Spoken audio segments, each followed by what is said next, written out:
नमस्कार मित्रांनो, आजच्या व्हिडिओमध्ये आपण जाणून घेणार आहोत महादेवाची अलबेली बारात आणि शिवपार्वती विवाहाची कथा। लग्न असतात राजेशाही, पण हे लग्न होतं वैराग्याचं, जिथे ना सोन्याची सजावट होती ना मखमली वस्त्र, तरीही हे लग्न होतं त्रैलोक्यातलं सर्वात अलौकिक लग्न। ही कथा आहे महादेवाच्या अलबेली बारातीची आणि शिवपार्वतीच्या दिव्य विवाहाची। सतीदेवीने अग्नीत आत्मसमर्पण केल्यानंतर भगवान शिव वैराग्यात लीन झाले, सृष्टीचं संतुलन ढासळू लागलं। तेव्हाच सतीदेवींचा पुनर्जन्म झाला। हिमालय राजाच्या घरी पार्वती म्हणून त्या जन्माला आल्या। लहानपणापासूनच पार्वतीचं फक्त एका नावात मन गुंतलेलं होतं, ते म्हणजे महादेव। शिवांना पुन्हा संसारात आणण्यासाठी पार्वती मातेने कठोर तपश्चर्या सुरू केली। हिमवर्षात, उन्हामध्ये, वादळामध्ये त्या भक्तीमध्ये अढळ राहिल्या। त्यांनी खूप मोठी तपश्चर्या केली। भगवान शिवांनी पार्वतीची परीक्षा पाहण्याचं ठरवलं। ते एका वृद्ध उपहास करणाऱ्या साधूच्या रूपात प्रकट झाले।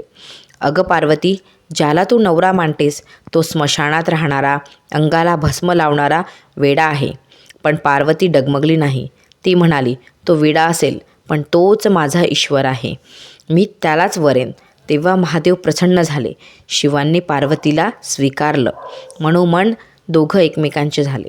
फाल्गुन महिन्यातील अमावस्येची रात्र, संपूर्ण सृष्टी अगदी स्तब्ध होती। सर्व देवांनी ठरवलं, हीच रात्र शिवपार्वती विवाहासाठी योग्य आहे। हिमालयात जोरदार तयारी सुरू झाली।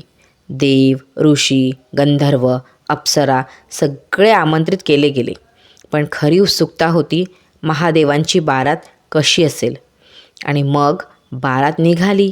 ना हत्ती ना घोडे, महादेव बसले होते नंदीवर।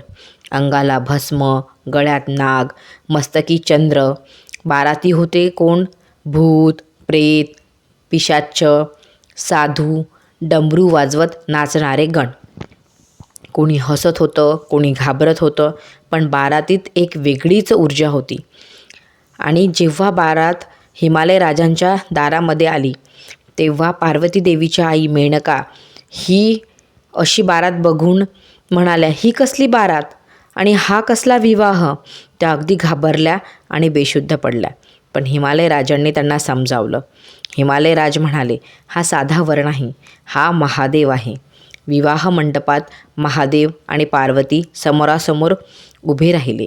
संपूर्ण सृष्टी साक्षीदार झाली। वेदमंत्र घुमू लागले। अग्निप्रदक्षिणा पूर्ण झाली। त्या क्षणी शिव आणि शक्ती एक झाले।